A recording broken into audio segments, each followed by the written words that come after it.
This week, we're gonna explore a post-apocalyptic wasteland where there's no running water or toilets. Oh, I feel better. В доме ничего нет. Осмотрись сам, если хочешь.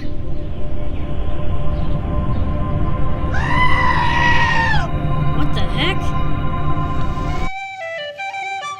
And happy St. Patrick's Day from Bean Farm Gaming. And this is our review of 35mm. I'd like to thank the publisher for providing me a review copy of the game prior to its release. It was developed by Sergey Noskov. It was published by none other than Sometimes You. The game released on March 1st on the Xbox console for the price of $9.99. Two Sometimes You releases in 1 week, huh? Well, I guess I'd say it's our lucky day. Well, with all the tragedies occurring in the world right now, it's nice to be able to take a mental health break and put yourself in a fictional world. Well, although the fictional world isn't portrayed in this game, maybe hitting a little closer to home than what was intended. Nonetheless, let's check it out. From the original announcement of 35mm, I knew to expect something special. The screenshots depicted a stark and gritty black and white world that conveyed a bleak and chilling emotion. Let's just look at the storyline behind this one first, shall we? First of all, the game is a port of a 2016 Steam release, which explains the old bones on its design and execution. We'll just chalk it up to be part of the general creepy feeling and unease within the environment. It's a post-apocalyptic story about two travelers that set out on a long journey in a wasteland, left by people after the global epidemic. So you wander around looking for scraps. The disaster destroyed much of the world's population, twisting reality of what surviving in this new environment will look like. The modern conveniences that we all have come to enjoy are only found in fading memories. You take the role of a character whose exploratory path leads you through deserted towns and cities in the stark Russian wastelands. Spanning fields and forests of a vast country will eventually lead to secret underground facilities. Show me your secrets. With chilling Slavic undertones, this statement from the developer precludes who we are, where we're from, and where do we go. We'll be lucky to know it only in the end. The timing of this game well precedes the tragedies occurring in Eastern Europe today, but its release window is impeccable. I'll give you that.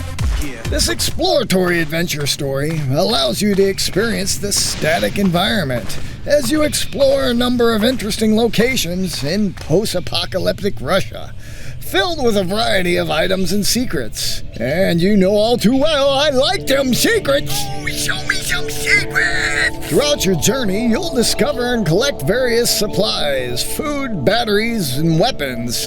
Solve quests while pushing the plot forward towards a handful of different endings based on your actions throughout the game. Now, 35mm leans heavily into this sterile environment, with unsettling and unspoken feelings of general unease with the eerie environments. Russia is like the perfect region to create these environments due to its vast wilderness and haunting beauty.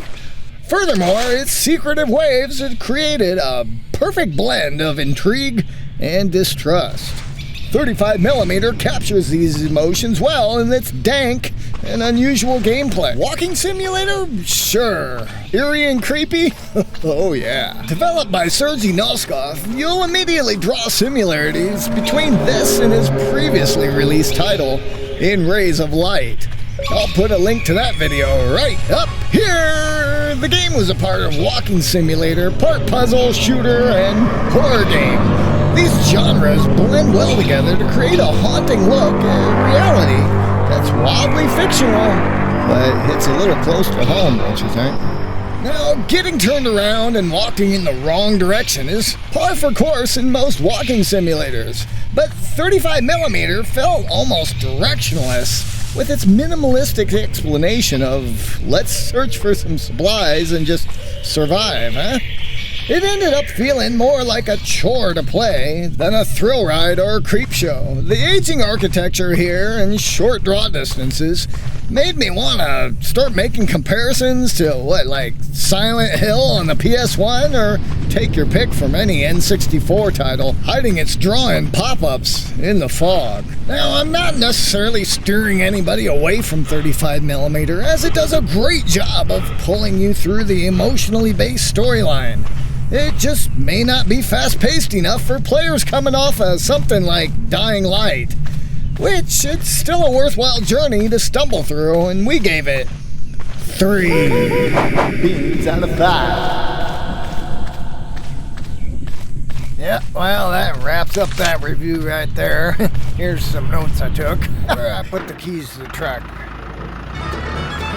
So, you know, we make these new review videos every week, so if you're an indie developer or there's something you want to see... Fortnite, Dad. Do Fortnite. Boy, you done lost your mind.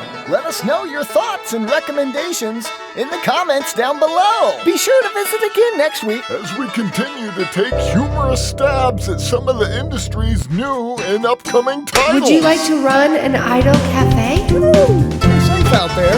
We'll see you next time on The Frog.